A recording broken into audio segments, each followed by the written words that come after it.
बच्चों ये चार्ट आपको दिख रहा होगा, ये भी आपकी पाठ्य पुस्तक में बना है इस पृष्ठ पर, यानी आप देखिए यहाँ पर आपका ये चार्ट बना हुआ है।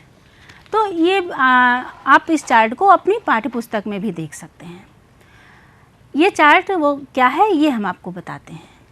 अभी तक जब हम लोगों ने पिछले भाग में महाजनपदों के बारे में जाना था तो हम लोगों ने ये जाना था कि 16 महाजनपद 6ठी शताब्दी ईसा पूर्व में थे, और उसके साथ ही साथ हम लोगों ने ये भी जानकारी प्राप्त की थी कि 14 महाजनपद, जो 14 महाजनपद हैं उसमें राजतंत्र था और 2 महाजनपद में गणतंत्र था। तो 14 महाजनपदों में जो राजतंत्र था उसको हम लोगों ने पिछले भाग में ही जान लिया था, और जो 2 गणतांत्रिक राज्य थे या महाजनपद थे उसके बारे में हमने आपसे उसी समय वादा किया था कि अगली कक्षा में आपको इसको हम बताएंगे, जिससे आपको अच्छे से समझ आ सके। तो ये जो 2 महाजनपद आपको दिख रहे हैं ये वही महाजनपद हैं, यानी गणतांत्रिक महाजनपद हैं। यहाँ पर राजतंत्रात्मक व्यवस्था नहीं थी, यहाँ गणतंत्रात्मक व्यवस्था थी। तो सबसे पहले हम लोग देख लेते हैं कि इसमें क्या क्या दिया गया है। इसमें सबसे पहले बज्जी दिया गया है। बज्जी महाजनपद जिसकी राजधानी मिथिला, विदेह या वैशाली थी, और इसकी वर्तमान स्थिति बिहार के गंगा नदी के उत्तर भाग में स्थित था। और दूसरा जो महाजनपद है वो मल्ल महाजनपद है। इसकी राजधानी कुशीनगर या पावा थी, और यह हमारे उत्तर प्रदेश के देवरिया, कुशीनगर, बस्ती, गोरखपुर के आसपास के क्षेत्रों में यह फैला हुआ था। तो इन दोनों महाजनपदों के बारे में थोड़ा सा, जिस तरह हम लोगों ने 14 महाजनपदों के बारे में जाना उसी तरह थोड़ा सा इसके बारे में भी अब जान लेते हैं। सबसे पहले हम बज्जी महाजनपद यानी पहला गणतांत्रिक महाजनपद जो था बज्जी महाजनपद, उसके बारे में जानते हैं।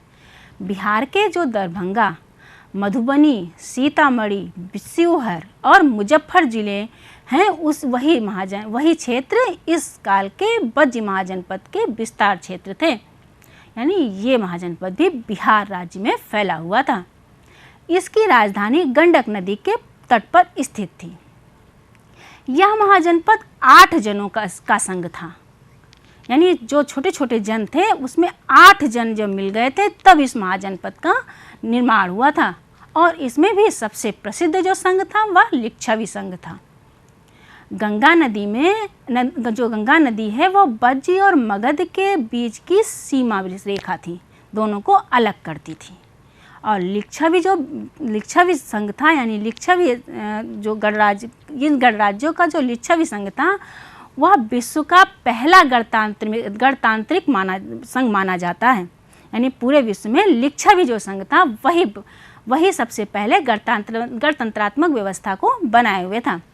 और लिच्छवियों की राजधानी वैशाली थी। मिथिला और विदेही यानी मिथिला और वैदेही भी इसकी राजधानी थी, यानी वज्जी संघ की राजधानी थी। मिथिला और वैदेही का नाम आपने जरूर सुना होगा। अभी याद आया? बिल्कुल, रामायण ग्रंथ में आपको मिथिला और वैदेही के बारे में जानकारी मिलती है। जो सीता थी, महारानी सीता थी, वह मिथिला राज्य की ही राजकुमारी थी, इसीलिए उन्हें मिथिला कुमारी या वैदेही कहा जाता था। यहाँ पर राजा जनक का राज्य था। अब हम मल्ल राज्य की बात करते हैं, यानी मल्ल महाजनपद की बात करते हैं। मल्ल महाजनपद जो आधुनिक हमारा उत्तर प्रदेश का देवरिया क्षेत्र है, यही मल्ल महाजनपद का विस्तार क्षेत्र था। मल्ल जनपद का नाम जो था वो मल्ल राजवंश के नाम पर ही पड़ा था। और ये महाजनपद इसलिए भी बहुत महत्वपूर्ण है क्योंकि महावीर स्वामी और महात्मा बुद्ध दोनों महापुरुषों ने अपने महापरिनिर्वाण के लिए, यानी अपने अंतिम दिनों को चुनने के लिए इसी महाजनपद को चुना था। इन दोनों महापुरुषों ने इसी महाजनपद में महापरिनिर्वाण लिया था। यह महाजनपद बहुत बड़ा था और इसीलिए इसे 2 भागों में बांटा गया था, उत्तरी मल्ल और दक्षिणी मल्ल। उत्तरी मल्ल जिसकी राजधानी कुशीनारा थी, जो आजकल का कुशीनगर क्षेत्र है, यही इसकी राजधानी थी। और दक्षिणी मल्ल जिसकी राजधानी पावा थी। इस समय वर्तमान में जो फाजिल नगर है वही इस राज्य की राजधानी थी। तो ये तो हो गए 16 महाजनपद। 14 हमने पहले भाग में पढ़े और 2 हमने आज के भाग में पढ़े। अब हम लोग महाजनपद काल के प्रशासन, समाज और लोगों के जीवन में बदलाव के बारे में जानते हैं। सबसे पहले प्रशासन की ही बात कर लें तो प्रशासन का अर्थ होता है सेवा करना। समाज की, प्रजा की, देश की सेवा करना ही प्रशासन है। और 6ठी शताब्दी ईसा पूर्व में जो ये महाजनपद थे, इसमें 2 तरह की प्रशासनिक व्यवस्था थी। पहली राजतंत्रात्मक और दूसरी गणतंत्रात्मक। अभी हमने आपको ये बताया ना कि 14 महाजनपदों में राजतंत्र था और 2 महाजनपदों में गणतंत्र था। तो यही प्रशासनिक व्यवस्था थी। राजतंत्र क्या होता है? राजतंत्र में राजा ही प्रधान होता है और गणतंत्र में गण या समूह का जो संघ होता है वही प्रमुख होता है।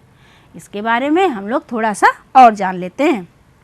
सबसे पहले गणतंत्र की बात कर ले अगर हम, तो इस शासन व्यवस्था में यानी गणतांत्रिक शासन व्यवस्था में राजा का पद वंशानुगत नहीं होता था। राजा प्रमुख ही नहीं होता था क्योंकि गण और संघ मिलकर ही गणतात्मक व्यवस्था चलाते थे। इसमें एक अकेला कोई व्यक्ति प्रमुख नहीं होता था, कई लोग मिलकर संघ को चलाते थे। और पद इसलिए अकेला व्यक्ति नहीं था, इसलिए पद वंशानुगत भी नहीं हो सकता था। उस पद को प्राप्त करने लिए, प्रमुख के पद को प्राप्त करने के लिए निर्वाचन प्रणाली का इस्तेमाल किया था, यानी चुने हुए लोग उस पद को संभालते थे। 6ठी शताब्दी ईसा पूर्व में बज्जी और मल्ल में 2 गणतंत्रात्मक व्यवस्था थी ही, ये आपने देख ही लिया और अभी पढ़ भी लिया। कौटिल्य के अर्थशास्त्र में यानी चाणक्य का दूसरा नाम कौटिल्य है, ये आपने मौर्य काल में पढ़ लिया है। तो कौटिल्य के अर्थशास्त्र में लिच्छवी, बज्जी और मल्ल में गणतंत्रात्मक व्यवस्था थी। गणतंत्र में समाज में जागरूकता और अवसरों की समानता अधिक होती थी। कोई भी व्यक्ति किसी तरह का व्यवसाय कर सकता था, कोई कार्य कर सकता था। यहाँ पर किसी को कोई रोक टोक नहीं थी, इसलिए समाज जागरूक भी था। महावीर स्वामी और महात्मा बुद्ध द्वारा इन्हीं गणतंत्रों से संबंधित माना जाता है।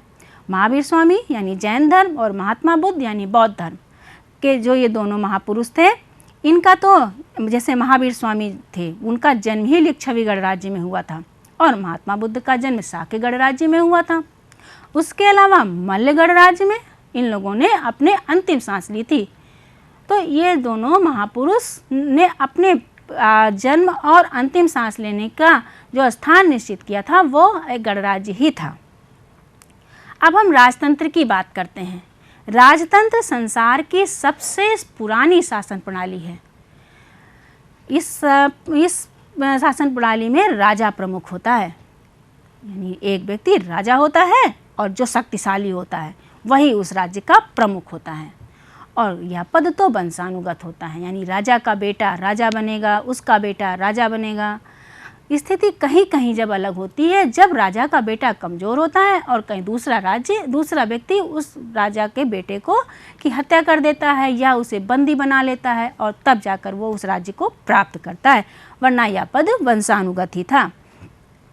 अब आपको गणतंत्र और राजतंत्र के बारे में थोड़ा बहुत जानकारी हो गई होगी। अब हम लोग महाजनपदकालीन राजतंत्रात्मक व्यवस्था के बारे में जानते हैं। इस काल तक आते आते राजा की शक्ति बहुत बढ़ गई थी। राजा एक अति विशिष्ट व्यक्ति बन गया था और राजा समाज का रक्षक भी माना जाता था। जो वह अति विशिष्ट व्यक्ति था तो उसका कार्य क्या था? वो उसको अपने प्रजा की रक्षा करना होता था, अपने राज्य की रक्षा करना होता था। इसलिए राजा को समाज का रक्षक माना जाता था। राजा बड़े ही शान शौकत के साथ रहता था और बड़े हाथियों पर बैठकर चलता था, घोड़ों पर बैठ के चलता था। इसके अलावा राजा का प्रमुख कार्य और क्या था ये जान लें। राजा का प्रमुख कार्य था अपनी प्रजा की रक्षा करना, हर तरह से रक्षा करना।